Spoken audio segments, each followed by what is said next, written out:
Kaya ka lang naman nandito para magsugal eh. Yan, yung mga tao na yan, hindi namin yan kilala. Ni hindi sila nakikisimpatya sa nararamdaman namin dahil ang pinunta nila rito ay ang pagsusugal.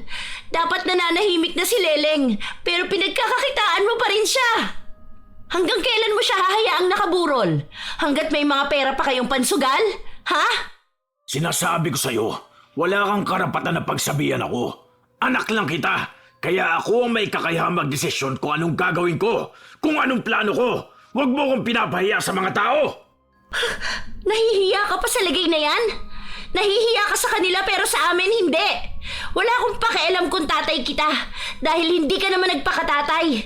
Habang buhay kong isisisi sa'yo kung bakit namatay si Leleng. Hindi kita mapapatawad. At sinasabi ko sa'yo, pagbabayaran mo lahat ng ginawa mo. Hindi pa rito natatapos ang lahat. Sisingilin kita. Bawat hinagpis namin, bawat galit, lahat yan pagbabayaran mo. Simula ngayon, walang maglalatag ng lamesa para magsugal. Sino mang makita kong hahawak ng baraha, lahat kayo madadamay. Ang ama ang siyang dapat na nagbibigay ng pangunahing pangangailangan ng kanilang pamilya. Ngunit paano kung ang ama na dapat mong asahan ay siya ring dahilan para masira ang inyong pamilya? Bata pa lamang sina Ella, namulat na sila sa pagiging lulong ng kanilang ama sa sugal, na umabot pa sa puntong wala na itong pakialam sa kanila. Dahil sa galit na nabuo sa dibdib ni Ella, nagsimula na rin siyang lumapit sa dilim sa pag-aakala na ito ang tanging paraan para sa ikaaayos ng buhay nila. Makakaya kayang makalaya ng kaluluwang galit o tuluyang magpapasakop sa impluwensya ng itim na kapangyarihan? Ano namang gusto mong gawin ko? Wala nga akong pera. Ano ba mahirap intindihin doon? Yun na nga ang problema. Wala ka kasing trabaho eh. Alam mo magpapasok ka na, kailangan na ng mga bata ng gamit. Wala pa ni isa sa kanilang may notebook. Gagawan ko ng paraan pero wag mo akong pilitin. Kung may mahanap ako, edi meron. Kung wala naman, wag na muna sila mag-aral. Naririnig mo ba ang sarili mo? Huwag mag-aral ang mga bata. Diyos ko naman, Bob. Anong gusto mo maging buhay ng mga anak mo? Itong lintik na buhay na meron tayo? Manatiling mahirap lang. Ano ba kasi magagawa ko kung wala nga akong mapagkunan ng pera? Saka na sila mag-aral kapag kaya na nilang pag-aralin ang sarili nila. Para saan pa ba yung pag-aaral na yan? Kung sa huli magsisipag-asawa lang din naman yung mga yan. Baka kapag yumaman ng mga yan, maging katulad lang yan ng ibang tao na tinatalikuran ng mga magulang nila. Wala ka talagang kwentang, tatay. Ipaparinig mo pa talaga sa kanila yung ganyan? Kung alam ko lang na ganito ang magiging buhay ko, hindi na sana ako sumama sa'yo. Buisit ka! Lumayas ka na lang sana sa bahay kung wala ka namang pakinabang! Napuno ng sigawan ang buong bahay habang ang tatlong magkakapatid ay nasa loob ng kwarto. Pinipilit na patahanin ni Ella ang dalawa niyang kapatid na umiiyak. Kahit na hindi pa masyadong naiintindihan ng mga bata ang pag-aaway ng mga magulang nila, nasasaktan ang dalagita dahil napapagod na rin siya sa halos araw-araw na pag-aaway ng mga magulang nila dahil sa pera at sa pagiging iresponsable ng kanilang ama. Kinabukasan, habang nagsasampay ng mga damit na nilabhan si Ella, dumating ang kanyang ina na may dalang plastic. Nak, tingnan mo nga kung gusto mo tong bag na to. Bigay sa akin to ni Maring Lotlot eh. May mga notebook pa. Galing to sa balikbayan box ng anak niya. Wala naman na raw nag-aaral sa kanila kaya ibinigay na lang sa akin. Ilang notebook ba ang kailangan mo? Okay na po sa akin kahit 4 na notebook. Pwede ko naman po pagsamahin ng ibang subjects eh. Yung kay Bunso po kasi may color-color daw yung notebook nila. Sa linggo na lang ako bibili. Magpapadala sa akin si ate ng pambili ng mga gamit nyo. Mabuti na lang mabait ang kapatid ko. Nay, bakit po ganun si tatay? Narinig ko kanina na nagsusugal sila. Tapos kapag hihingian mo naman ng pera, palagi na lang wala. Tapos siya pa yung nagagalit. Hay, hayaan mo yung tatay mo. Wala tayong maaasahan sa kanya. Kaya kayo, mag-aral kayo ng mabuti dahil kayo ang mag-aahon ng sarili nyo sa kahirapan. Ayokong maranasan nyo ang ganito kahirap na buhay. At sana kung magkakaroon kayo ng asawa, makakilala sana kayo ng responsabling lalaki. Tama na ang tatay nyo na lang ang masakit sa ulo nyo. Magbabago pa po kaya si tatay? Ewan ko sa kanya. Binata pa lang yan, lulong na yan sa sugal eh. Natigil lang yan nung pinanganak kita. Kaso pabalik-balik lang din. Parang adik na talaga siya sa sugal at hindi na makaalis. Ay siya, ipasok mo na to sa loob at maglalaba muna ako kina Ate Landa para naman may pambili tayo ng bigas mamaya. Awa ang tanging nararamdaman ni Ella sa kanyang ina. Dahil lahat na ay tiniis nito para sa kanilang pamilya. Walang trabaho ang kanilang ama pero palaging tambay sa sugalan. Hindi niya maintindihan kung bakit yun ang inuuna ng kanyang ama kaysa sa buhayin sila. Nang kinagabihan nun, narinig niyang umuwi ang kanyang ama at may pagtatalo na naman sa kanyang mga magulang. Ano na naman yung sinasabi ni Kuya Danilo? May utang ka sa kanyang 2,000 at ang sinabi mo pa dahil ipambibili mo ng gamit ng mga bata? Ano ba naman yan, Bob? Wala na nga tayong makain, nagawa mo pang mangutang. Paano natin babayaran ngayon yan? Huwag mo ang pakialaman ng diskarte ko. Nangutang ako sa kanya para ipangsugal ko. Dahil kapag nanalo ako, may pambibili na ng gamit ang mga bata. Nanalo ka naman ba? Paano ko mananalo kung abang ka ng abang sa akin? Ikaw ang nagbibigay ng malas sa akin eh. O di ba kapag pinagsasabihan ka, nagagalit ka? Paanong hindi magagalit kung panay ka daldal sa akin, ha? Paano hindi ako dadaldal kung panay ka utang tapos pagdating sa bahay wala kang maibigay? Lumalaki na ang mga anak mo. Yang ganyang gawain mo hindi mo man lang nababago. Utang na loob naman, kahit para sa mga bata lang. Ayusin mo naman ang buhay mo. Maayos naman ang buhay ko ah. Hindi mo lang kasi nakikita ang mga paghihirap na ginagawa ko.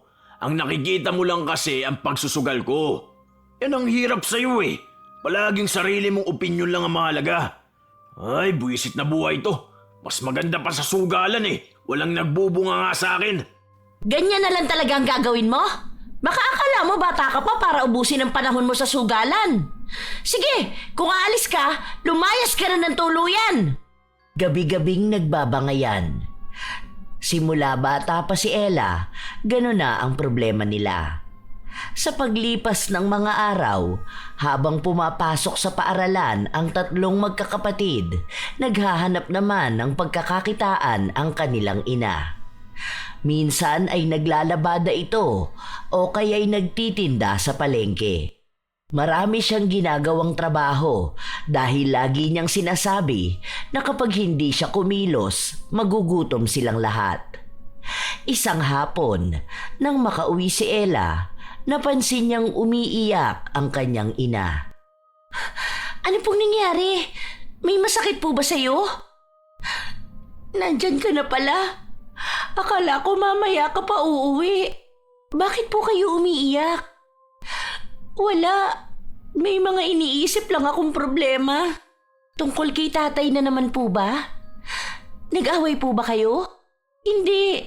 Hindi pa naman siya umuwi ngayon. Andun sa sabungan. Baka mamayang gabi pa yun uuwi. May nagpunta rito kanina naniningil ng utang. 3K yun eh. Nagagalit sa akin dahil 1 buwan na raw yun hindi pa naibibigay. Hindi ko naman alam kung saan ako kukuha ng ipambabayad sa kanya. Iniisip ko nga ng mga muhan. May kakilala ako na ang sabi 9K daw monthly baby ang aalagaan. Kaso iniisip ko, kapag nangamuhan ako, sino namang mag-aasikaso sa inyo? Bakit po kasi kayo ang magtatrabaho? Ano pong balak ni tatay? Ganon na lang siya? Kapag gusto niyang magsugal, magsusugal lang siya? Ewan ko ba? Hindi ko alam kung may pag-asa pa bang magbago ang tatay niyo. Iniisip ko na lang ngayon kung paano ko babayaran ng mga utang niya. Sa akin nagagalit dahil ako ang dinadahilan niya kapag nangungutang. Namumuuna kay Ella ang galit. Hindi niya matanggap na ang nanay niya ang sumasalo ng lahat ng problema. Hindi naman siya makapagtrabaho dahil wala pa siya sa wastong edad. Habang lumilipas ang mga araw, nawawala na siya ng amor sa kanyang ama.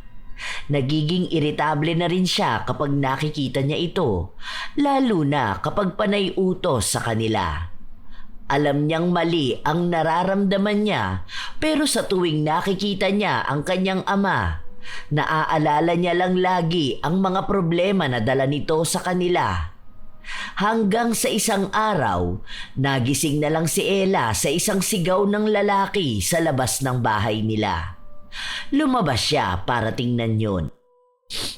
Pasensya na ho talaga kayo. Mamaya kapag uwi ng asawa ko, kakausapin ko siya. Hindi ko alam na ginawa niya yan. Simula kagabi, hindi na siya umuwi rito. Pasensya na po. Galit na galit ang lalaki at kung ano-anong mura na lang ang lumalabas sa bibig niya. Doon nalaman ni Ella na nagnakaw ng bisikleta ang ama niya at ibinenta ito. Nakita sa CCTV na siya ang kumuha, kaya agad na sumugod sa bahay nila. Dahil sa kahihiyan na ginawa ng ama nila, nadamay din sila. May mga nang aasar sa kanila na pamilya ng magnanakaw. 3 araw na hindi umuwi ang tatay nila, hanggang sa isang araw, bigla na lang itong nagpakita. Nak, kuha mo nga akong malamig na tubig. Meron ba tayo diyang ulam? Nagugutom na rin ako eh. Sandukan mo ako. Ang kapal ng mukha nito. May sinasabi ka ba? Sabi ko, sandali lang, nagwawalis pa ako. Bakit ka ganyan makipag-uusap sa akin, ha? Bastos kang bata ka. Yan ba ang natututunan mo sa eskwela nyo? Sana hindi ka nalang pinag-aral eh. Sayang ang ginagastos sa'yo. Bakit? May ginastos ka ba sa akin? Sa amin? Di ba wala naman? Ang dala mo sa amin, panay kahihiyan. Hanggang ngayon, galit pa rin yung ninakawan mo ng bike. Tapos, anong ginawa mo sa pinagbentahan? Malamang pinatalo mo sa sugal. Wala kang utang na loob ah. Bastos! Malakas na sampal ang tumama sa mukha ni Ella. Dahil hindi niya matanggap ang halong galit at sakit, nagtago na lang siya sa loob ng kwarto at doon umiyak. Hindi niya intensyon na sumagot, pero punong-puno na siya. Bumalik ang kanilang ama na parang walang nangyari. Pero katulad sa dati niyang gawain, patuloy pa rin siya sa pagiging lulong sa sugal. Mas masaya pa nga silang magkakapatid kapag wala ang kanilang ama dahil pakiramdam nila ay payapa ang kanilang buhay. Minsan nga ay naiisip ni Ella na sulsulan ang kanyang ina na hiwalayan na ito. Araw ng Sabado. Tanghali nang nagising si Ella dahil ng gabi na yon ay tinulungan niya ang kanyang ina na maglaba. Ano ba yun? Bakit mo ba ako ginigising? Maglaro ka doon sa tablet na bigay ni tita. Niyugyug siya ng kapatid niya at sinabi na kinuha ng tatay nila ang tablet. Dahil doon ay agad na napatayo ang dalaga. May inis sa kanyang boses habang kausap ang bunso niyang kapatid. Kanina pa raw kinuha yung tablet at ang sinabi, hihiramin niya lang saglit. Pero hindi na nila alam kung nasaan na naman nagpunta ang kanilang ama. Sinabi yun ni Ella sa kanyang ina, kaya napasugod ito sa isang bahay. Sumama ang dalagita. Nakita niya ang ama na nakaupo sa isang mesa habang naglalaro ng mahjong. Walang yaka! Saan mo na naman dinala ang tablet ng anak mo? Huwag mo sabihin na binenta mo na naman! Huwag ka rito manggulo ha. Alam mo naglalaro ako. Huwag mo akong bigyan ng malas ngayong araw. Nasaan ang tablet ni Nika? Yun na nga lang ang matinong gamit sa bahay at kabibigay lang sa kanya ni ate noon. Basta sabihin mo bibilang ko na lang siya ng bago kapag nanalo ako sa sugal. Saka bata pa yun. Hindi dapat babad sa ganun ng mga bata. Ang pangit din naman nun eh. Luma na. Luma na nga pinag-interesan mo pa. Nasaan na? Wala nga. Ano ba mahirap intindi sa sinabi ko? Ibinenta ko na dahil may magandang laban ngayon. Huwag ka rito dahil minamalas ako. Tay, huwag niyo na maipahiya ng ganyan si nanay. Kinakausap kayo ng maayos eh. Saka kailangan ni Nika ng tablet. Yan ang ginagamit namin kapag tumatawag si tita. Isa ka pang pakialamerang bata ka, ha? Umalis na kayo rito. Isa pa, sinasabi ko sa inyo, kapag ako natalo, malilintikan kayo sa akin. Hindi umalis ang dalawa hanggang sa lumabas ang may-ari ng pasugalan. Pilit nung pinapaalis si Weng, habang ang ginang naman ay panayang sermon sa kanyang asawa. Dahil sa nagkakainitan na, itinulak ng babae si Weng kaya natumba ito sa labas ng gate. Saka naman isinarado yon para hindi na sila makapasok pa. Nay, okay lang po ba kayo? Napasama ata ang bagsak ko. Ang sakit ng balakang ko. Tulungan mo nga ako, anak. Aray ko. Dahan-dahan lang po, Nay. Tumama yata sa bato ang balakang nyo kaya ganyan. Ay, mamaya hihilutin ko po kayo para gumaling yan. Nakakainis siyang si tatay. Nakita na niyang tinula ka pero wala lang sa kanya. Bakit ba kasi nagtitiis ka pa sa kanya? Dapat hiwalayan mo na yun eh. Hindi naman ganun kadali, nak. Ayoko naman lumaki kayo ng walang ama. Kesa naman po lumaki kami ng ganyang klase ng ama ang nakikita namin. Masahol na po yan eh. Isipin mo pati anak niya ninakawan niya para lang sa sugal. Ano pa pong kaya niyang gawin sa susunod? Ayokong nagagalit kayo sa tatay niyo. Tara na, umuwi na tayo. Dahan-dahan. Alam ni Ella na hindi na magbabago pa ang galit na nararamdaman niya. Dahil parang walang konsensya ang kanilang ama. Para bang wala lang sa kanya ang mga ginagawa niyang masama. Ni hindi siya humingi ng tawad sa pagnanakaw niya at sa nangyaring pamamahiya kay Weng. Yun ang bagay na hindi matanggap ni Ella. Dahil mahal na mahal niya ang kanyang ina, hindi niya mapapatawad ang kanyang ama sa dami ng atraso nito sa kanila. Tumagal din ng halos 1 buwan ang pilay ni Weng at nagkaroon din siya ng lagnat. Tanging si Ella ang nagsilbing sandigan ng kanilang pamilya. Sure po ba kayo maayos na kayo? Oo, nak, salamat. Ang responsable mo talagang ate. Ikaw na ang nag-alaga sa mga kapatid mo. May papasukan po akong work kada Sabado at Linggo. Sa palengke lang po, may pwesto dun yung nanay ng kaklase ko. Nasabi niyang naghahanap sila ng tatao kapag ganong araw. Naku, wag na. Paano ang pag-aaral mo? Wala naman pong pasok nun. Pandagdag na rin dito sa bahay. Kasi kapag uwian na raw, minsan namimigay sila ng gulay. O, kung may maibibigay sa akin, may uulamin po tayo, di ba? Saka hindi naman yun nakakapagod. Magbabantay lang naman sa gulayan. Itabi mo na lang para sa'yo ang perang sasahurin mo. Huwag mong akuin ang responsibilidad na hindi naman para sa'yo. Ayokong isipin na magiging breadwinner ka ng pamilyang to. Bata ka pa masyado para sa ganyan. Para po to sa atin. Kasi wala naman pong gagawa nito. Dahil si tatay ginagawa na lang tulugan tong bahay. Minsan nga hindi na natutulog, nandun lang sa sugalan. Isa rin sa dahilan kaya gusto ni Ella na magkapera dahil sa darating na kaarawan ng bunso nila. Gusto niya na kahit paano ay magkaroon sila ng handa. Lalo na at nagsabi yon na pangarap niyang magkaroon ng cake. Dahil ni minsan, wala sa kanila ang nagkaroon ng cake sa kanilang kaarawan. Siya na lang ang magbibigay katuparan sa pangarap ng kapatid niya. Sa paglipas ng mga araw, naging maayos ang lahat kay Ella. Hindi na lang niya masyadong iniintindi ang kanyang ama dahil mas tinitingnan niya ang magiging magandang buhay nila kapag nagtuloy-tuloy na ang kanyang plano. Nagbibigay siya ng pera sa kanyang ina pero madalas na hindi yun tinatanggap.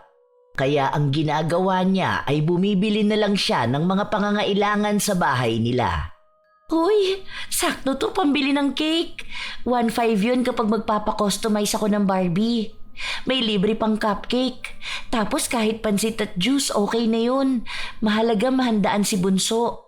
Habang nagbibilang siya ng pera, biglang bumukas ang pinto ng kwarto niya. Nang makita niya na ang ama niya ang tumingin sa kanya, agad niyang itinago sa unan ang pera. Ano yan tinatago mo dyan? Wala po. Naglilinis ako ng kwarto. May kailangan po ba kayo? Nakita mo ba yung damit kong brown? Pinalaba ko yun noong nakaraan eh. Hindi ko makita sa kwarto namin. Baka nasa sampayan. Tingnan nyo na lang. May ginagawa kasi ako. Agad na ring umalis si Bob matapos yung sabihin ng dalagita. Sandali namang nakahinga si Ella nang maisarado niya ang pinto ng kwarto.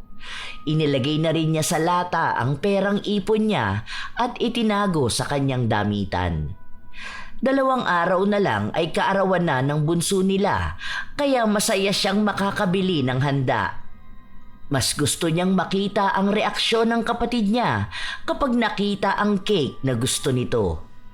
Kinabukasan, pagpasok ng dalaga sa paaralan, napansin niyang hindi niya nadala ang perang iniipon niya. Araw-araw niya kasi yung inilalagay sa bag niya para lagi yung ligtas. Hindi niya maintindihan kung bakit bigla siyang kinabahan. Hindi siya mapakali kakahintay na makauwi na siya.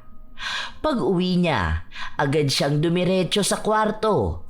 Napansin niyang nagulo ang kanyang damitan. Nang buksan niya ang lata na pinaglalagyan ng pera, said na said ang laman. Nanlumo siya, hindi makapaniwala. Ay, Nay, nakita niyo po ba ang pera ko? Pera? Anong pera? Yung nasa damitan ko po, nakalagay sa lata. Naku, hindi ko alam na may pera ka dyan. Bakit mo naman iniwan? Kanina nandito ang tatay mo. Nagmamadali din siyang umalis eh. Ano ba naman yan? Ninakaw niya yung perang inipon ko para sa birthday ni Nika. Ipapambili ko ng cake yun eh. Bukas na yun eh. Nangako pa naman akong bibilhan ko siya ng cake. Bakit naman ganun? Bumuhos ang luha ni Ella dahil sa pagkadismaya at galit. Alam niyang nag-aabang ang kapatid niya para sa pangako niya, tapos mauuwi lang sa wala ang lahat dahil sa pagnanakaw ng kanyang ama sa perang pinagpaguran niya. Hindi yun matanggap ni Ella. Nawala na siya ng gana kahit nakausapin ng kanyang ama. Nasa loob lang siya ng kwarto habang yakap ang kapatid niya na natutulog na. Ang mga magulang nila nag-aaway sa sala. Pera ng anak mo yun! Nagtrabaho siya para maipon yun eh! Ano ba naman? Pati yun ninakaw mo! Tigilan mo ang kabibintang sa akin ha. Hindi ko ninakaw. Hiniram ko lang. Kung nanalo sana ako sa madyong kanina di binalik ko. Puro ka na lang ganyan! Hindi ka naman nananalo! Sinisira mo pa pati mga gustong gawin ng anak mo! Alam mo ba na inipon niya yan para kay Nika? Birthday ng anak mo bukas! Pero anong ginawa mo? Mas inuuna mo yung sugal mo! Wala ka na nga na itutulong sa bahay! Magnanakaw ka pa! Birthday lang yan. Mamamatay ba sila kapag hindi naghanda? Ikaw! Mamamatay ka ba kapag hindi ka nagsugal? Matanda ka na! Hindi na dapat sinasabi sa'yo mga ganito eh. May mga anak ka na. Maawa ka naman sa kanila. Huwag mo naman sagarin yung respeto na meron sila para sa'yo. Ipakita mo naman sa kanila na tatay ka. Dapat lang nila akong respetuhin dahil ako ang tatay nila. Wala sila sa mundong to kung wala ako. Palagi na lang pagsusugal ko nakikita mo. Wala namang mali dun ah. Kapag nanalo naman ako, kayo naman din ang makikinabang. Kailan mangyayari yan, ha? Ni minsan hindi kami nakinabang sa pera mo. Magbibigay ka sa akin ng 500 tapos ang inutang mo pala 2K. Lahat yun inubos mo sa sugal mo. Tapos sa huli, ako ang gigipitin ng mga pinagkakautangan mo. Huwag niyo akong pakialaman sa ginagawa ko. Pero wag mo rin naman pakialaman ng pera ng mga anak mo. Bahala ka kung magsugal ka dyan at kalimutan na may pamilya ka. Pero wag naman pati pera na pinag-ipunan ng bata, pagkakainteresan mo pa. Yan ang hirap sa inyo eh. Hinihiram ko lang naman ang pera. Paano pinagtataguan niyo ako? Ako na lang palagi ang masama sa pamilya na to. Umalis si Bob at mag-isa lang si Weng na natulog sa kwarto nila. Dinig na dinig ni Ella ang iyak ng kanyang ina. Ang tagal nang tinitiis ni Weng ang kanyang asawa at wala na yatang gabi na hindi ito umiyak. Kinabukasan, kaarawan na ni Nika. Walang pera si Ella kaya hindi niya alam kung paano sasabihin sa kapatid niya na hindi na siya mabibigyan ng cake. Nagbigay ng pera ang pangalawang kapatid niya at sinabi na kinita niya yon sa paggawa ng project ng mga kaklase niya. Gamitin na lang daw ang pera na yon para makabili sila ng tig-15 slice ng cake sa bakery. Awang-awa si Ella sa kanyang pamilya pero wala naman siyang pagpipilian. Hindi niya pa kayang iahon sa kahirapan ang mga yon dahil kahit naman anong pagsisikap niya, kung mismong haligi ng tahanan ang humihila sa kanila para lalong maghirap. Nairaos ang kaarawan ni Nika. May hinanda rin silang pansit dahil may gulay na dala si Ella galing sa amo niya. Kahit na lumipas na ang mga araw, hindi pa rin nawawala sa isip ni Ella ang ginawa ng kanyang ama. Mas lalong lumalalim ang galit at sama ng loob na nararamdaman niya. Ella! Ella, nasa ka ba? Bakit po? May ginagawa akong project. Bakit walang pagkain? Nagugutom na ako, wala man lang ulam. Di nyo man lang ako naisip tirhan. Anong klaseng pamilya kayo, ha? Wala pa naman po talagang ulam dahil wala namang pambili. Hinihintay ko pa po si nanay kasi ang sabi niya, magdadala siya ng lulutuin mamaya. Ano, titiisin ko tong gutom ko? Pumunta ka sa tindahan. Iutang mo ako ng ulam. Bilisan mo, alis pa ako. Malas pa naman sa sugal kapag gutom. Hindi naman sila nagpapautang. Nahihiya ako, maniningil na naman yun. Bakit ka mahihiya? Sabihin mo magbabayad naman kapag may pera na. Bilisan mo na! Kapag sinabi ko, sundin mo. Kanina pa ako nagugutom tapos pag uwi ko wala man lang akong kakainin. Mabuti sana kung hindi ako dumidiskarte sa buhay eh. Baka dumidiskarte ka para sa sarili mo.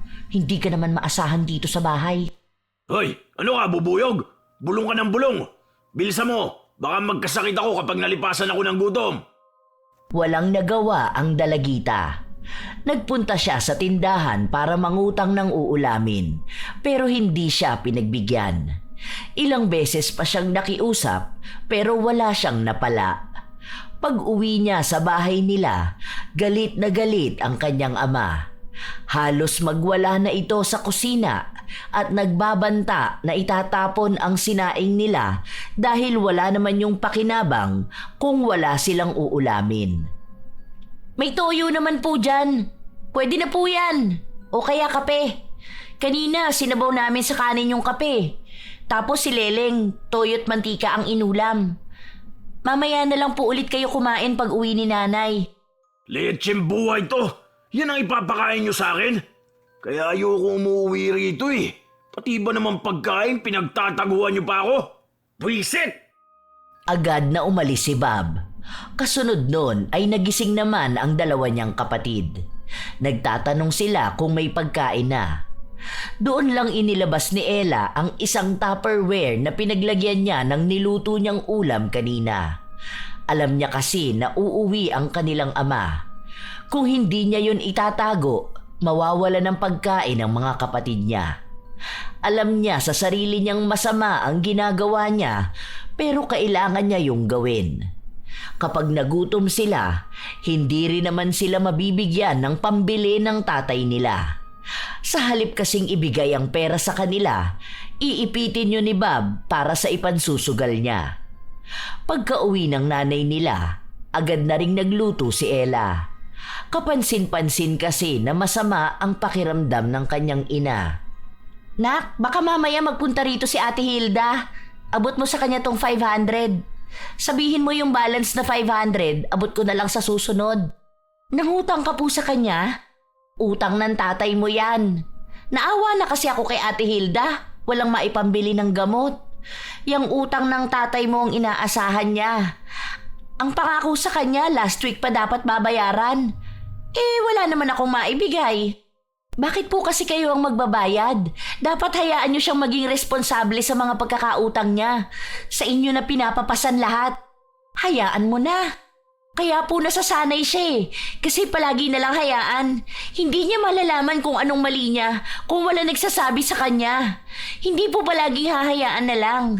Kanina, galit na galit dito, naghahanap ng ulam.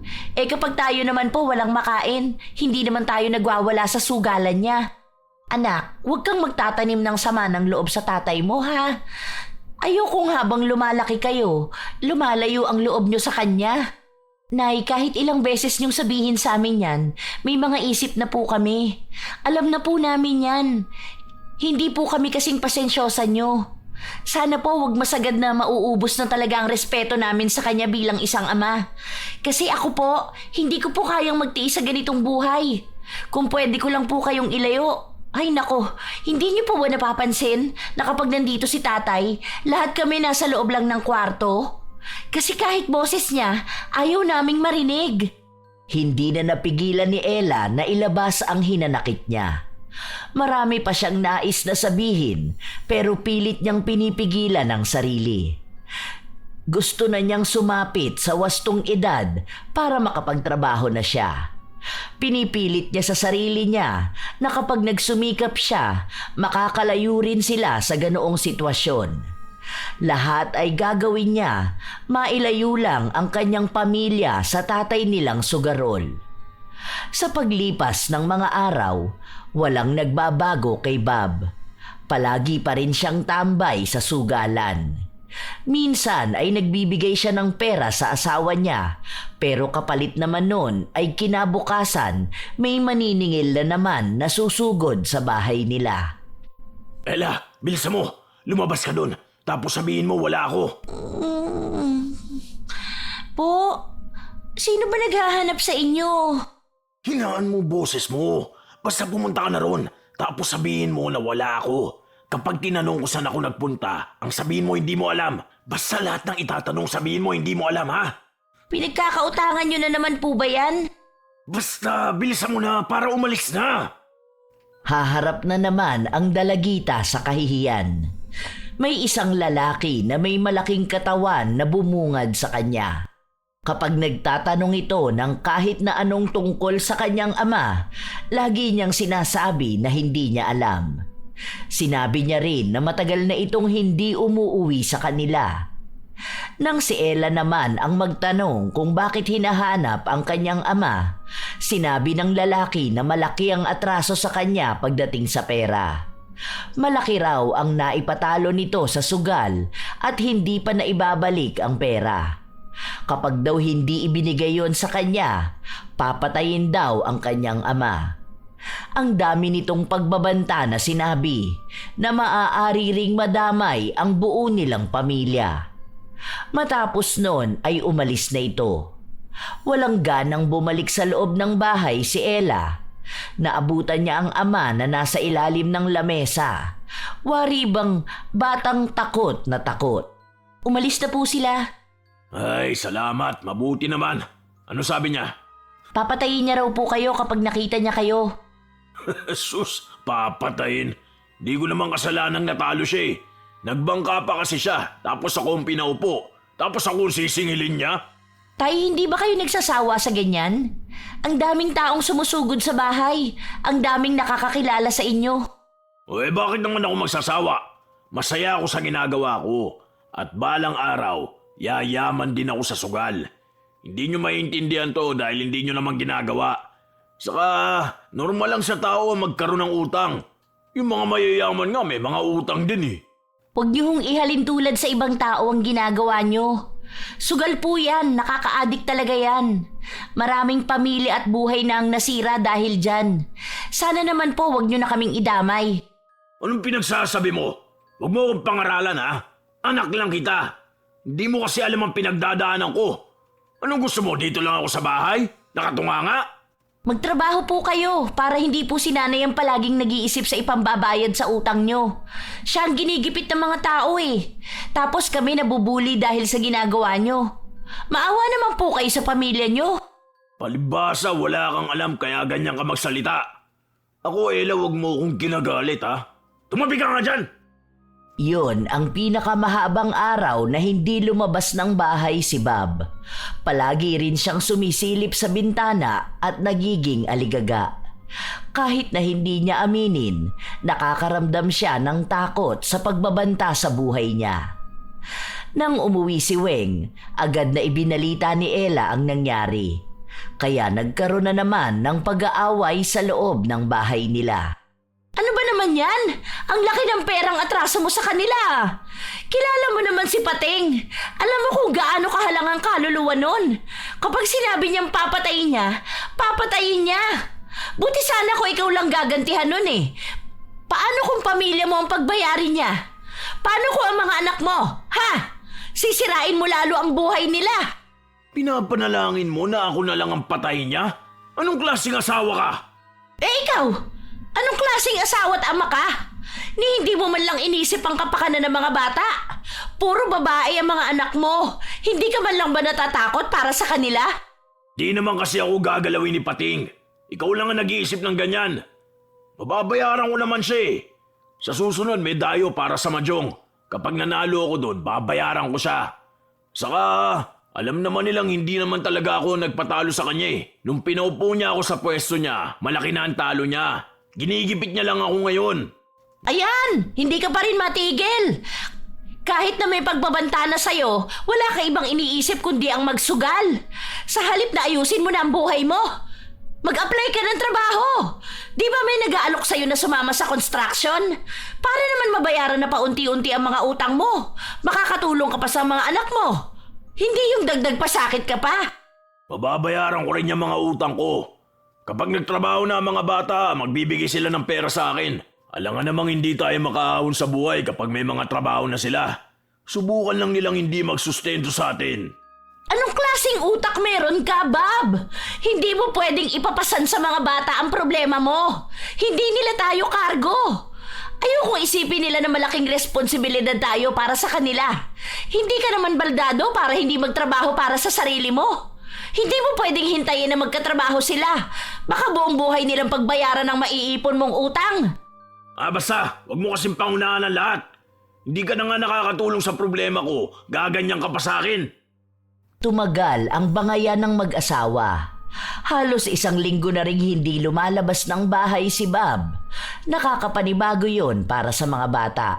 Dahil kahit 1 beses, hindi nila nakitang nanatili sa bahay nila ang kanilang ama. Kung hindi pa dahil sa may nagbabanta sa buhay nito.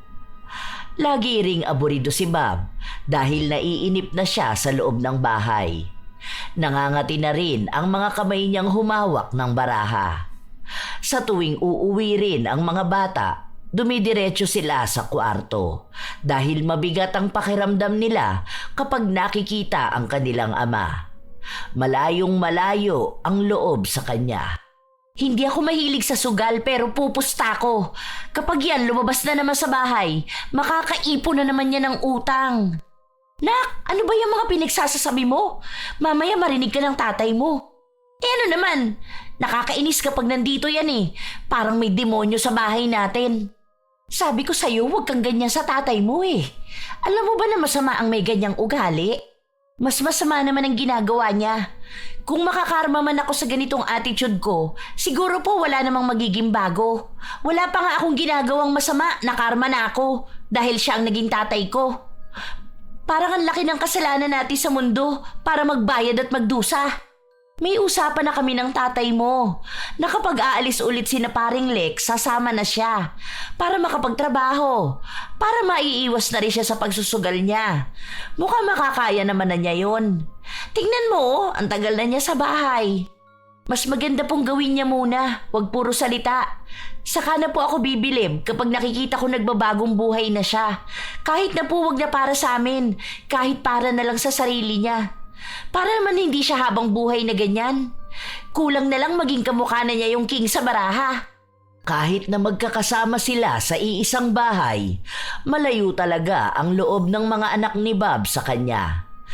Kahit na anong pilit ni Weng na paglapitin ang mga anak at asawa niya, walang nangyayari.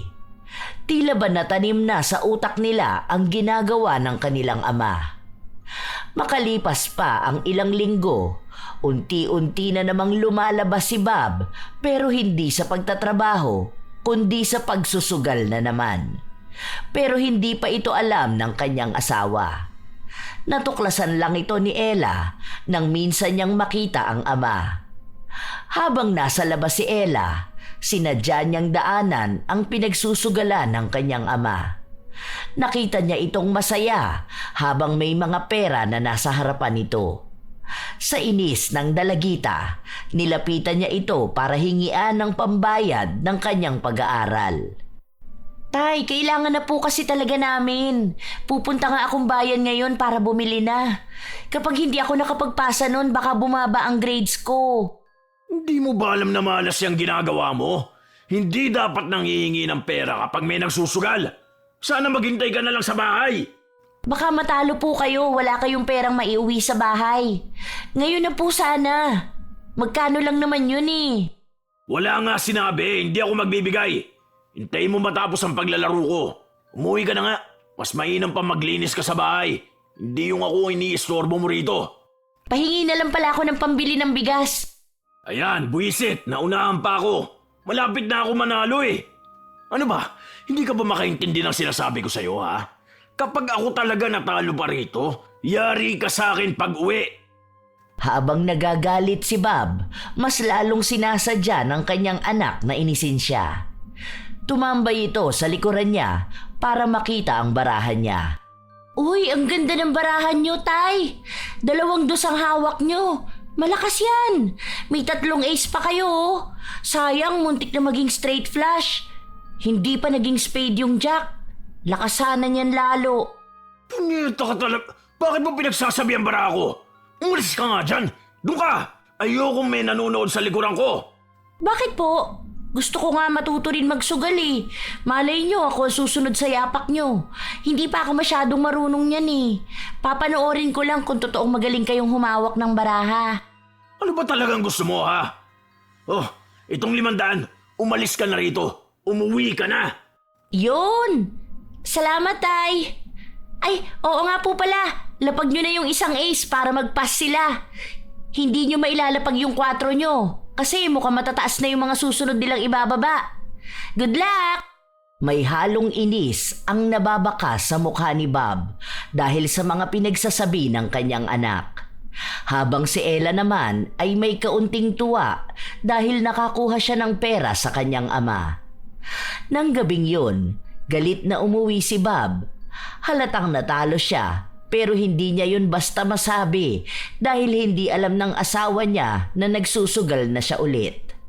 Ayaw direktahin ni Ella ang ina kaya inuunti-unti niya ang pasensya ng ama para makapagsalita ito.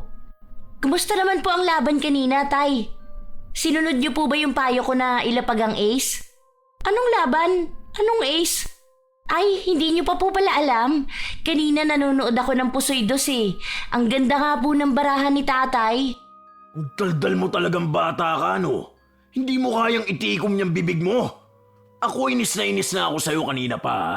Naging malas ako simula nang pumunta ka ron. Sa susunod, wag mo nang uulitin yon dahil makakatikim ka talaga sa akin. Ang sabi mo naghahanap ka ng trabaho. Kaya nga ipinangutang kita kay ate para may pang-asikaso ka ng mga papel mo. Tapos nagsusugal ka na naman? Ano ba naman, Bob? Wala ka na ba talagang balak na magbago? Bakit mo ako sinisigawan, ha? Papalaguin ko sana yung pera para may magamit din akong alawang sa paghahanap ng trabaho. Kaso paano naman ako mananalo kung yung anak mo nagpunta doon? Binabanggit yung mga baraha ko. Wala na talaga akong aasahan pa sa'yo. Sinira mo na naman ang tiwala ko. Bahala ka na sa buhay mo. Simula ngayon, ikaw na ang magbabayad sa mga pinagkakautangan mo. Ikaw ang kumausap kay Pating. Wala na akong pakialam sa'yo. Pagod na ako. Ayoko na. May ngiti sa labi ni Ella dahil gusto na talaga niyang sumuko ang kanyang ina na maaari pang magbago ang asawa nito. Para kapag nangyari yun, hindi na rin sila mahihirapan na bayaran ang pagkakautang nito. Sa paglipas pa ng mga araw, hindi na naawat si Bob sa pagsusugal. Umuuwi na lang siya sa bahay nila para kumain. Hindi na rin nagbibigay ng pera. Hindi lang magawa ni Ella na palayasin ito dahil kahit na paano ay nakakaramdam siya ng awa. Isang gabi, may sumugod sa bahay nila. Tulog na silang lahat.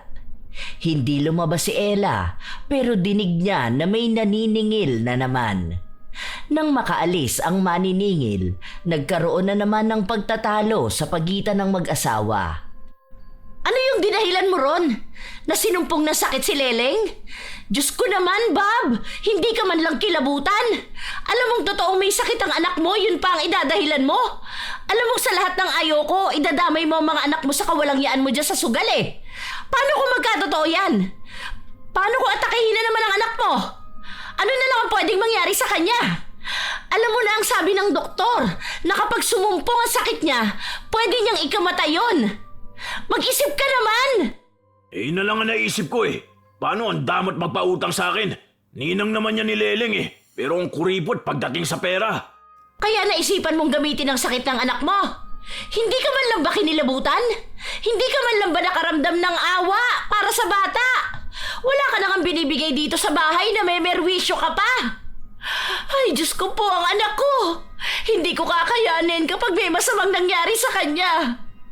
Kapag dinadahilan mo pa naman sa pinagkakautangan mo ang bata, nagkakasakit sila. Ang OA mo naman?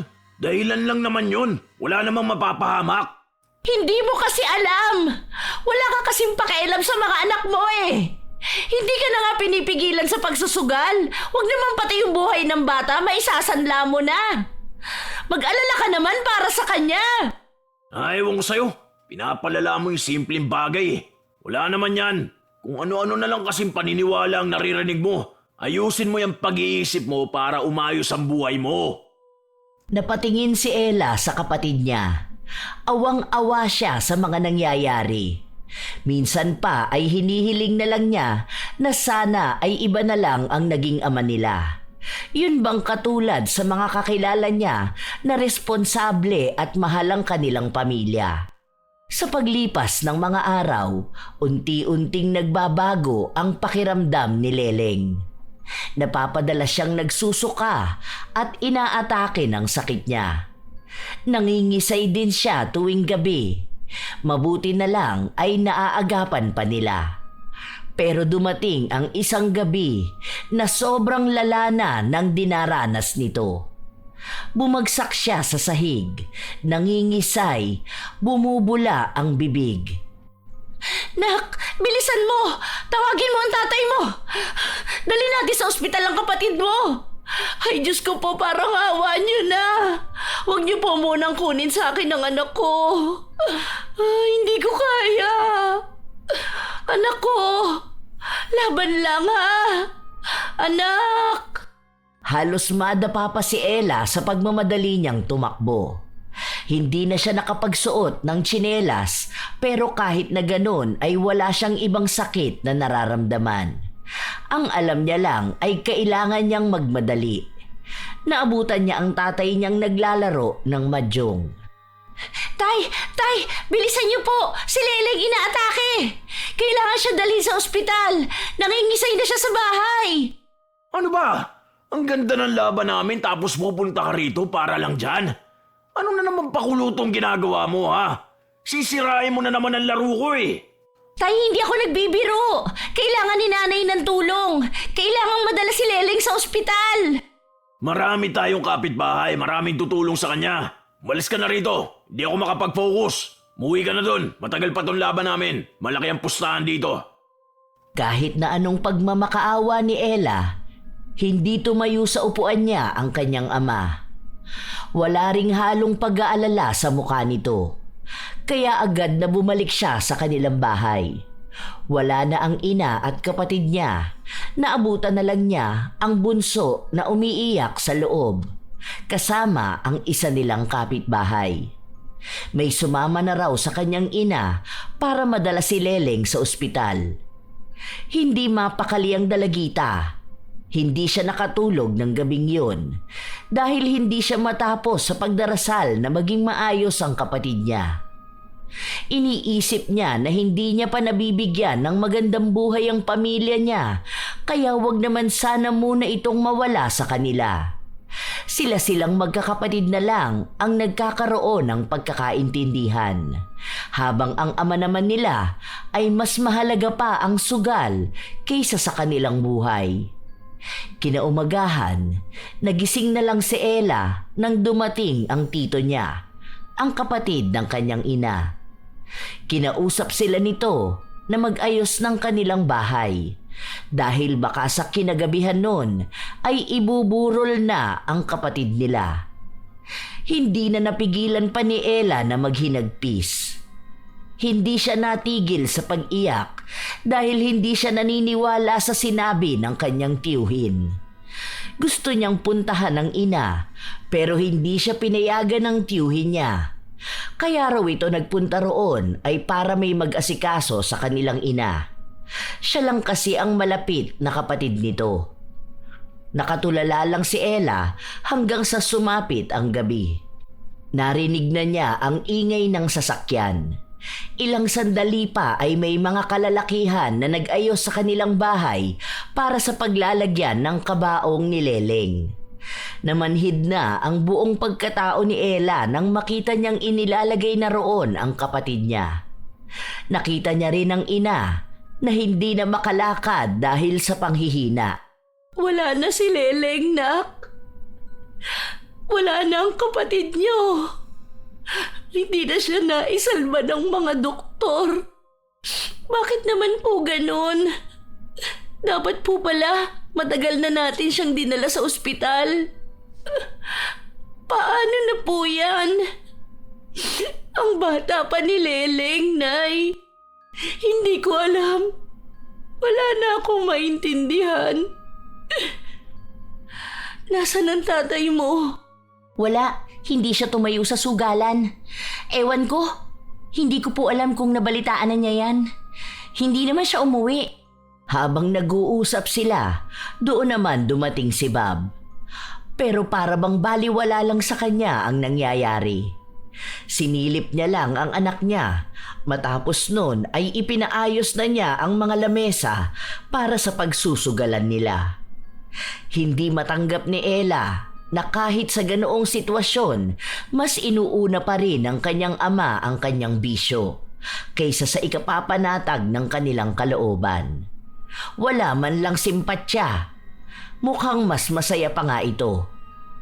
Nagpunta ang iba nilang kaanak sa bahay nila maliban sa isa nilang tiyahin na nasa Amerika at hindi makapagpaalam para umuwi. Pero nagpadala ito ng pera na tulong sa panggastos nila. Naroon din ang lola ni Ella na matanda na. Hirap na itong maglakad at makausap.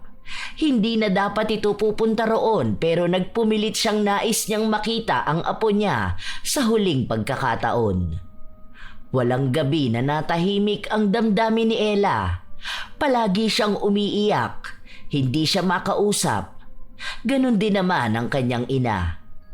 Habang nakaupo siya sa isang gilid, nilapitan siya ng kanyang ama.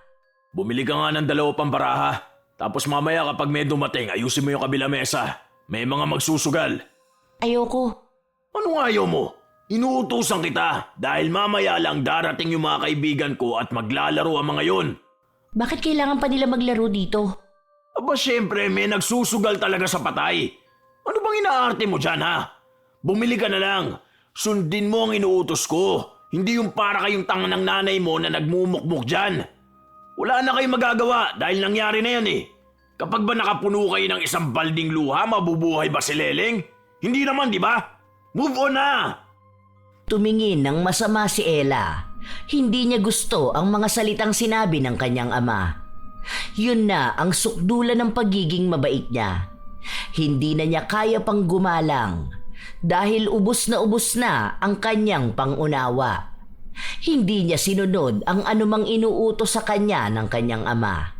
Kaya sa iba na lang nagpabili si Bob.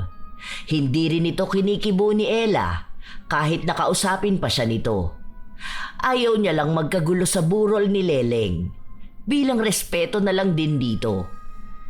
Ilang araw na ang lumipas, hindi pa rin naililibing si Leleng kaya nagtaka na ang dalagita. Kailan po ang libing ni Leleng? Hindi ko alam sa tatay mo. Dapat kahapon pa pero ayaw niya pa. Bakit? Ano pang saysay? May hinihintay ba siyang kamag-anak? May darating pa ba? Dahil pinagkakakitaan niya pa sa sugal. Nag-init ang tenga ni Ella nang marinig niya yon. Agad siyang napatayo at lumakad papunta sa kanyang ama na masayang nakikipaglaro sa mga kaibigan nito. Inilibot din ng dalagita ang paningin niya sa paligid. Ang daming lamesa, ang daming tao na hindi niya kilala. Puro baraha, puro sugal. Sa galit niya, itinaob niya ang mga lamesa isa-isa at pinagbabato ang mga upuan. Dahil sa ginawa niyang kaguluhan, nagkalat ang mga gamit at pera. Nagkaroon din ng kaguluhan sa mga naglalaro. Nababaliw ka na ba, Ella? Anong ginagawa mo? Bakit mo ginugulo ang mga naglalaro? Kung nagluluksa ka pa rin sa kapatid mo, magkulong ka doon sa loob ng kwarto. Hindi yung nag-iiskandalo ka rito. Hayop ka talaga! Hindi ko alam kung bakit ikaw ang naging ama namin. Wala ka na nga nagawang tama sa pamilya namin. Hanggang sa huling sandali ba naman ang kapatid ko, bababuyin mo pa siya? Ano? Masaya ka na namatay siya para malaya ka magsugal? Masaya ka ba dahil nagsasama-sama kayo rito ng mga demonyo mong kaibigan? Ababastos kang bata ka. Anong pinagsasasabi mo?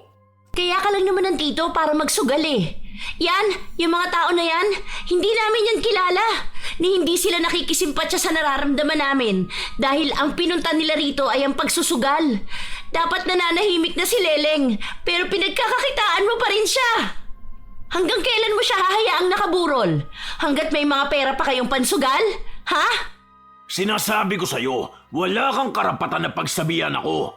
Anak lang kita, kaya ako ang may kakayahang magdesisyon kung anong gagawin ko. Kung anong plano ko, huwag mo akong pinapahiya sa mga tao. Nahihiya ka pa sa lagay na yan? Nahihiya ka sa kanila pero sa amin hindi. Wala akong pakialam kung tatay kita dahil hindi ka naman nagpakatatay. Habang buhay kong isisisi sa'yo kung bakit namatay si Leleng. Hindi kita mapapatawad. At sinasabi ko sa'yo, pagbabayaran mo lahat ng ginawa mo. Hindi pa rito natatapos ang lahat. Sisingilin kita. Bawat hinagpis namin, bawat galit, lahat yan pagbabayaran mo. Simula ngayon, walang maglalatag ng lamesa para magsugal. Sino mang makita kong hahawak ng baraha, lahat kayo madadamay. Yun ang unang beses na naging ganun katapang si Ella. Nararamdaman niya kasing siya na lang ang kayang makipaglaban para sa pamilya niya. Pinilit pa rin ni Bob na ituloy ang sugalan pero tinaob ni Ella ang lamesa. Inihagis niya rin ang mga bangko na mahahawakan niya sa mga taong nasa paligid. Dahil sa ginagawa niyang panggugulo, umalis na rin kaagad ang mga bisita. Galit na galit si Bob sa ginawa niyang yon. Pero sa halip na si Ella ang kausapin, ang asawa niya ang inaway niya. Bakit hindi mo man lang pinagsabihan ng anak mo? Nakita mong nanggugulo na. Ano na lang ang sasabihin ng mga tao sa akin? Tingin mo ba kailangan ko pang isipin kung ano magiging tingin sa'yo ng mga tao? May emosyon ang anak mo. Hindi siya kasing duwag ko. Kaya bakit kailangan ko siyang pigilan? Di mo kasi pinalaki ng maayos yan Wala na akong gana makipagtalo pa sa'yo. Pagod na ako. Pagod na pagod na. Ang aarting nyo naman kasi. Akala nyo naman hindi namamatay ang mga tao. Lahat naman tayo mapupunta sa ganyang sitwasyon. Sadyang nauna lang yan. Wisit talaga. Pare-pareho kayo. Umalis si Bob habang naiwang nagluluksa ang pamilya niya. Hindi na magawa pa ni Ella na umiyak dahil pakiramdam niya ay namamanhid na ang buo niyang katawan at hindi na rin kaya pa ng mga mata niyang lumuha. Gulong-gulo ang mga gamit sa labas. Nilinis na lang yon ng iba nilang kaanak. Habang si Ella naman, bumalik sa pagbabantay sa kabaong ni Leleng. Sorry, Leleng. Sorry kung pati sa ganitong pagkakataon, hindi ka nakatikim ng katahimikan. Pero promise sa'yo ni ate, aayusin ko ang pamilya na ito. Hindi na makakarinig ng kahit anong awayan si Bunso. Hindi na rin magiging stressed palagi si nanay. Promise ko yan sa'yo. Pagsisisihan ni tatay ang mga ginagawa niyang to. Hindi ko siya mapapatawad. Habang sinasabi yun ni Ella, nilapitan siya ng lola niyang uugod-ugod na. Kinausap siya nito at sinabi sa kanya ang sikretong matagal nang tinatago ng kanilang pamilya. Sa kanya inalok ang pamana ng itim na kapangyarihan.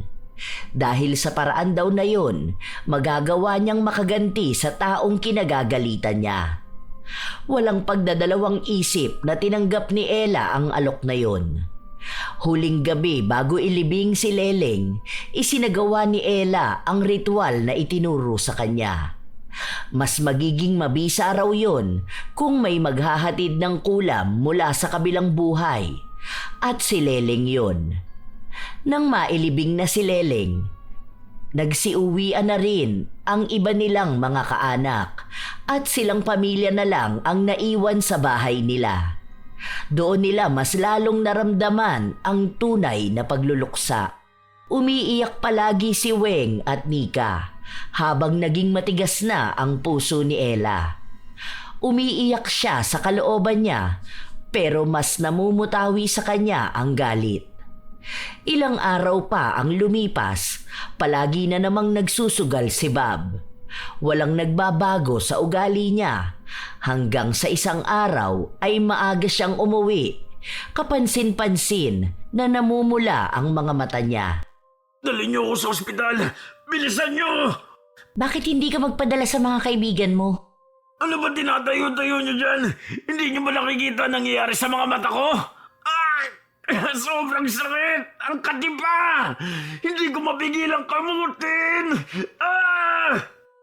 Pinagmamasdan lang ni Ella ang kanyang ama. Wala siyang awa na maramdaman. Tanging tuwa dahil unti-unti nang naisa sa katuparan ang pangkukulam na ginagawa niya. Nagpatuloy ang pagkamot ni Bob sa kanyang mga mata. May pagkakataon na nagdurugo pa yun. Kahit na madala siya sa ospital, walang nagiging lunas. Humahapdi yun, lalo na kapag may ipinapatak. Pagka-uwi nito sa bahay, nag-aakala siyang aalagaan siya ng mga anak niya. Dahil kailangan ni Weng na maghanap ng trabaho para mabuhay sila. Aray! Ano ba? Ang tanga-tanga mo naman! Ang sabi ko dahan-dahan lang, di ba? Nasaan ba ang ate mo? Tawagin mo nga! At siya magpatak sa mata ko! Ano ba kasi ito nangyayari sa akin? Alis ka na dyan, Nika. Balik ka na sa kwarto mo. Hayaan mo na yung lalaki na yan. Bakit bigla siyang hihingi ng tulong sa atin? Kulang lang yan sa sugal. Puminta ka na lang sana ng baraha. Alam ko na talaga nung una pa lang na wala ka ng kwentang anak eh. Pareho lang tayo. Wala ka rin kasing kwentang tatay. Bakit ba ngayon na nahihirapan ka sa amin ka tatakbo? Samantalang noon ayaw mong umuwi rito. Gusto mo doon ka na lang sa sugalan. Tigilan mo ko, Ella.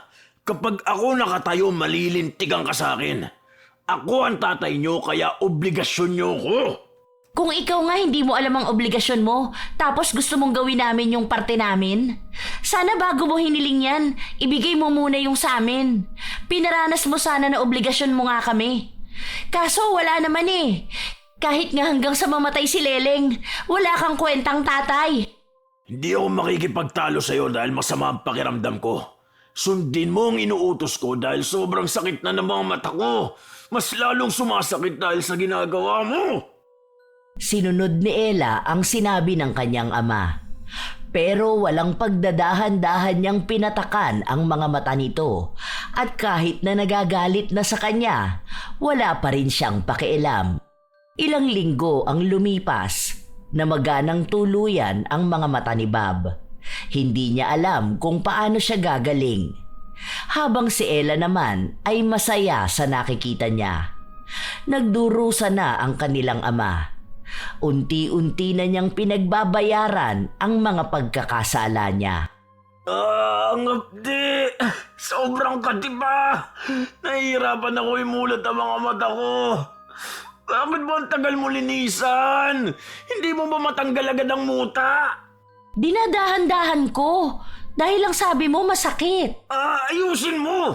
Ano ba naman yan? Huwag mo diinan! Para na nga matatanggal ang mata ko tapos ganyan mo pahawakan. Baka mamaya masundot mo! Inaayos ko na nga, di ba? Kailangan ko pang pumasok sa trabaho. Ano ba kasing pinagagawa mo kaya ka nagkakaganito? Baka kasi hindi ka naghugas ng kamay bago mo kinuskus ang mata mo. Alam mo naman na marumi ang barahan na hinahawakan mo eh. O ano? Tungkol na naman to sa pagsusugal ko, ha? Ano pa bang ginagawa mo? Di ba puro lang naman baraha ang hawak mo? Malamang, yun ang magiging dahilan kaya nagkaroon ng impeksyon yan. Ang dami na nating inilalagay na gamot dyan eh, hindi man lang gumaling. Bakit kasi mumurahing gamot ang binili mo? May mga branded naman. At saan naman ako kukuha ng pera? Yung sinasahod ko nga sapat lang para dito sa bahay. Kinukulang pa nga ako lalo na sa bills. Mabuti na lang may nagbibigay sa aking kapatid. Pero nahihiya na ako, kaya hindi ko na masyadong kinukuha ang tulong nila. Ang laki ng gastos nila, lalo na nung namatay si Leleng. Ang tanga mo naman. Ikaw na nga ang binibigyan nila, tumanggi ka pa. Baka kasi ayaw mo na akong gumaling. Gusto mo na lang akong ganito. Ayokong nagkakaganyan ka dahil kami ng mga bata ang nahihirapang alagaan ka. Kung alam mo lang kung anong pasakit namin dito sa bahay. Wala ka na nga naitutulong, dagdag ka pa sa pasanin. Ganyan ka na magsalita sa akin ngayon dahil alam mong hindi kita mapapatulan, ha? Ang tapang nyo ng anak mo, ha? May pagmamalaki na ba kayo sa akin? Ang yayabang nyo! Wala kaming maipagmamalaki. Kahit ikaw na tatay nila, hindi nila maipagmalaki. Matagal na akong tapos sa'yo, Bob. Naubos na ako kakaunawa. Namatay na rin ako nang mamatay si Leleng. Nabubuhay na lang ako ngayon para sa mga anak ko, hindi para sa'yo. Lahat ng usapan na yon ay naririnig ni Ella. Unang beses na narinig niyang magsalita ng ganon ang kanyang ina. Dati kasi ay palagi na lang hinahayaan si Bob. Hindi lang sakit sa mata ang naging epekto nun kay Bob dahil nararamdaman niya rin na wala siyang kakampi sa bahay nila. Pero wala naman siyang itinanim na mabuting alaala sa mga ito, pero hindi pa rin yun maintindihan ni Bob. Mas nangingibabaw pa rin para sa kanya ang pagiging mayabang niyang ama. Dumating ang ate ni Bob at ito ang nag-alaga sa kanya. Pero palagi itong nagagalit sa mga bata. Pinapamukha sa kanila na wala silang utang na loob sa kanilang ama. Ilang beses din itong inaway si Weng dahil sa mga paninira na ginagawa niya sa kanyang asawa. Kaya gano'n na lang makitungo ang mga anak nito. Dahil hindi maatim ni Ella na gano'n makitungo ang kapatid ng kanyang ama, kinausap niya mismo si Bob. Ano bang sinasabi mo sa kapatid mo? Aba, ganyan ba dapat ang tono ng boses mo? Wala akong pakialam kung bastos ang tono ng boses ko. Bakit kung makapagsalita siya parang aping-api ka rito sa bahay? Hindi niya siguro alam kung anong klaseng tao ka. Baka alam niya. Kaso nga lang, tinotolerate ka niya. Ayos, may kakampi ka na. Dahil nakikita niya kung gaano kayo kawalang hiya dito sa bahay. Tignan mo na nga lang yung pakikipag-usap mo sa akin. Gagawin ba yan ng matinong anak, ha? Para saan pa nag-aral ka kung bulok naman ang utak at ugali mo? Kami lang ang pinag-iinitan mo ng ulo kasi hindi ka makatitig sa baraha. Hindi ka na makapagsugal, di ba? Alam mo ang totoo? Karma mo na yan. Ayoko na magsabi pa ng kung ano-ano. Sana matanggap mong ginagaba ka na. Sa dami ba naman ang ginawa mong masama sa pamilya natin? Sa mga pagsisinungaling mo, sa palaging pagpapaiyak kay nanay, lalo na sa ginawa mong kalapastanganan ng burol ni Leleng. Doon pa lang sagad na sa kaluluwa mo ang kasamaan eh. Sarili mo pang anak yun, pero mas natuwa ka pa dahil mas malapit ang sugalan nyo. Pambihira, di ba? Kaya tama lang yan sa'yo. Hayaan mo, hindi ka pa naman susunod kay Leleng. Kasi ano bang sabi mo ulit? Na lahat naman tayo mamamatay. Nauna lang siya. Pero ikaw matagal pa. Kaya matagal kang magdurusa. Ngayon alam ko na kung bakit hindi ako gumagaling. Dahil sa demonyo ka na yata sumasamba. Hindi pa ako sa demonyo sumasamba. Dahil kung demonyo ang usapan, ikaw na yun. Kapag ako gumaling, sinasabi ko sa'yo, tatamaan ka sa akin. Gugulping kita hanggang sa maisip mo mga pagkakamali mo at baguhin mo yung ugali mo. Hindi ka rumirespeto sa tatay mo. Ako ang isa sa dahilan kaya ka nabuhay. May respeto ako sa'yo nun. Inubos mo lang. Sinagad mo yung galit eh. Hindi naman dapat ako ganito. Kaso pinakita mong hindi ka dapat nire-respeto. Mga bata pa lang kami, nakikita na namin yan. Kahit na umiyak kami sa gutom, wala kang pakialam. Basta may pera ka pansugal. Nakalakihan na namin na ganun. Walang nagbago. Kaya hindi mo kami masisisi kung bakit ganito kami sa'yo. Lalong-lalo na ako. May karma rin ang mga batang sutil na katulad mo. Kung alam ko lang na magiging ganyang kakabastos, sana hindi ka na lang ipinanganak. Sana nga ganun na lang ang ginawa mo. Kasi kung ako ang tatanungin, hindi ko rin papangarapin na magkaroon ng ama na gaya mo. Kung papipiliin lang ako, hindi ko rin pipiliing ipanganak. Talagang matigas ka, ha? Ewan ko na lang kung saan pupulutin ang mga batang katulad mo. Ewan ko sa mga kabataan ngayon. Feeling nyo yata na cool na kayo dahil ganyan kayo makitungo sa matatanda at sa mga magulang nyo. Kung sa panahon namin yan, baka namatay ka na sa gulpi. Huwag niyong ikumpara mga kabataan dahil hindi rin naman lahat ng ama ay gaya mo. Bakit ba ako nag-aaksaya ng laway na kausapin ka? Basta ito ang sinasabi ko sa'yo, kahit na anong gawin mo, hindi ka nagagaling. Sana sinulit mo na ang huling silip mo sa baraha dahil yun na rin ang huling beses na malalaro mo yun. Ayan, matitigil ka na rin. Salamat naman. May maikling pagtatalo sa mag-ama pero natigil lang yon matapos na dumating ang kapatid ni Bob. Pinagalitan pa si Ella pero matapang pa rin siya. Ilang buwan na ang lumipas, sumapit si Ella ng wastong edad at nagsimula siyang pagsabayin ang pag-aaral at pagtatrabaho. Gusto niyang simulan ang pangako niya kay Leleng na magiging maayos ang buhay nilang pamilya. Si Bob naman, nanatili pa rin ang sakit niya.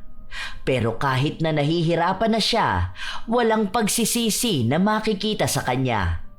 Palagi siyang galit kay Weng at ito ang sinisisi niya kung bakit siya nagkasakit. Palagi niya ring minumura ang mga anak niya. Naghihintay si Ella ng pagbabago mula sa ama at ang marinig man lang na nagsisisi siya. O kaya ay humingi siya ng tawad pero wala silang narinig. Lahat ay yabang, lahat ay panunumbat. Hanggang sa napagod na silang gano'n na lang palagi ang buhay nila sa loob ng bahay. Nang makaipon si Ella, lumipat silang tatlo. Bumukod sila ng bahay habang si Bob naman ay inaalagaan ng kanyang kapatid. Ilang taon ang nakalipas. Kahit na may galit si Ella sa ama, pinapadhalan niya pa rin ito ng pera. Sa pagkakataon na yun, muli silang bumalik ng kanyang ina sa dati nilang bahay at nagbabaka sakali na kapag nakausap na nila si Bob, may pagbabago na rito. Nagbabaka sakali sila na may napagtanto na ito. Ang kakapal ng mukha niyong bumalik dito. Bakit nagpunta pa kayo rito?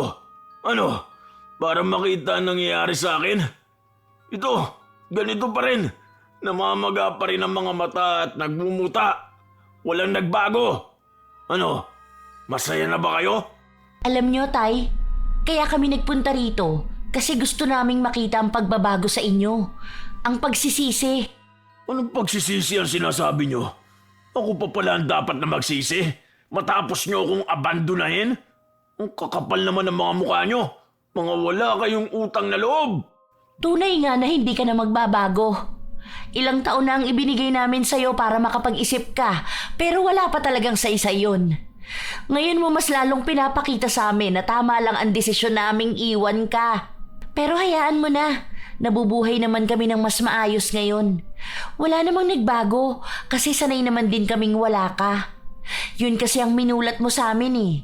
Pero ngayon, kahit na wala man lang ako sorry na narinig, Pinapatawad na kita. Hindi to para sa katahimikan mo, kundi para sa katahimikan ko. Namin, ng pamilya mo.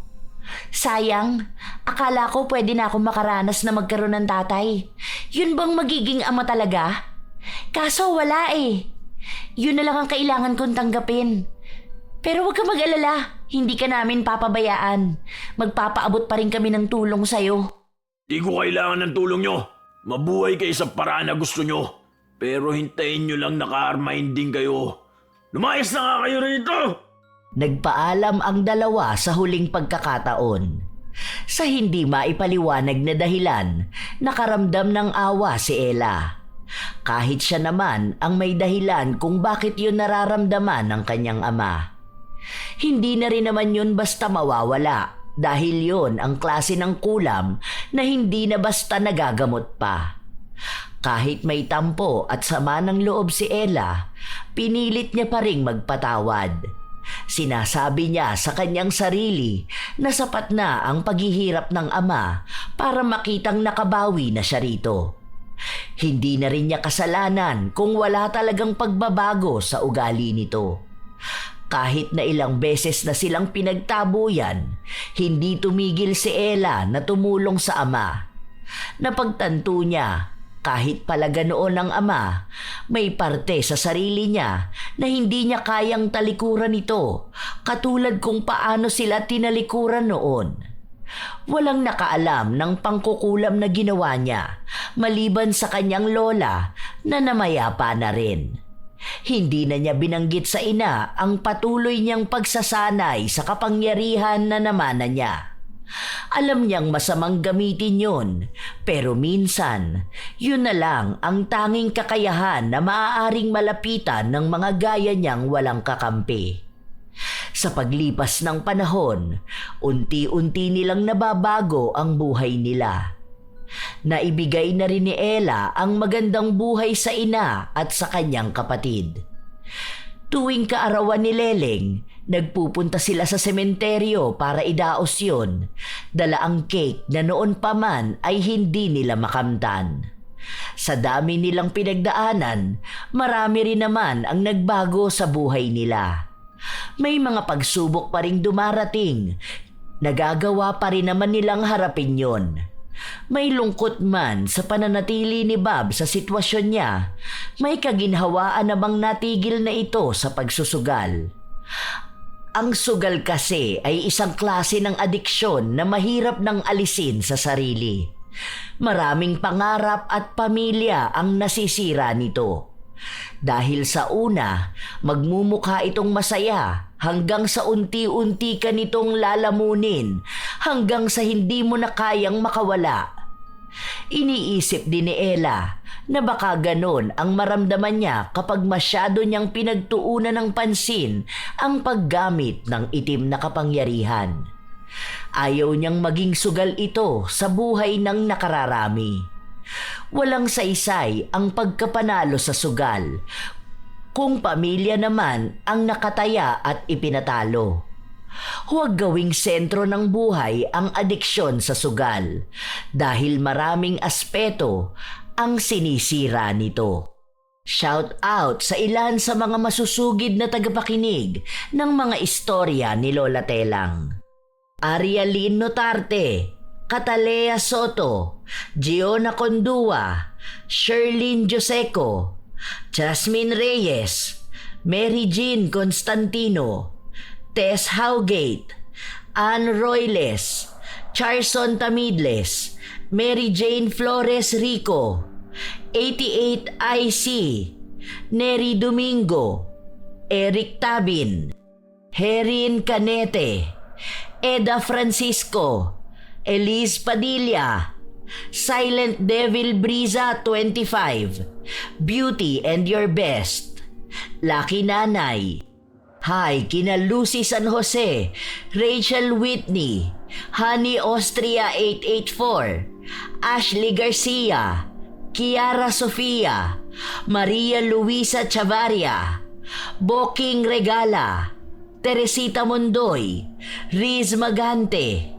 Annabel Calumpiano, Mary Jenny Rhea Batiduan, Avelino Wadwadan, Erica Ember, Liza Takada, Estela Cabral da Silva, Lita and Catherine Alipio, Ray Galedo at sa Galedo family from Cabuyao, Laguna, Charmaine Bell, Joyce Roncal, Zidric Edrev, Maria Cristina ng Kuwait, Sydney Crosswind, Desiree Ann Padilla, Arian Gail Leonora, Maria Lee Nakagawa.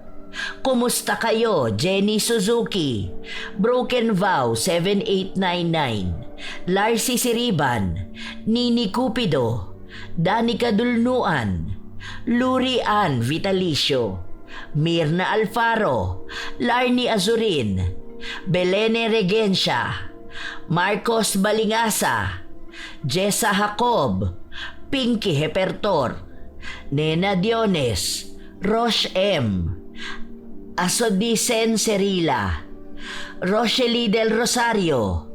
Shout out kina Roxanne Gaudicos, Supladang Pasaway, Leonor Rivera, Violi Leharso, Francisco Neng, Lance MBB, Amanda Joyce from Angeles City, Grace Doris Riano, Veronica Caspillo, Karina Guevara ng Concepcion Tarlac, Roy Lacandalo, Relin Ape, Jordan Mea, Rica Tataan, Florence Hervasio, Jandy Lee Fajardo, Mary Jane Lozano, Giovanni Dulce at sa Dulce and Gonzaga family, Jepoy Belarmino ng Cabuyao, Laguna.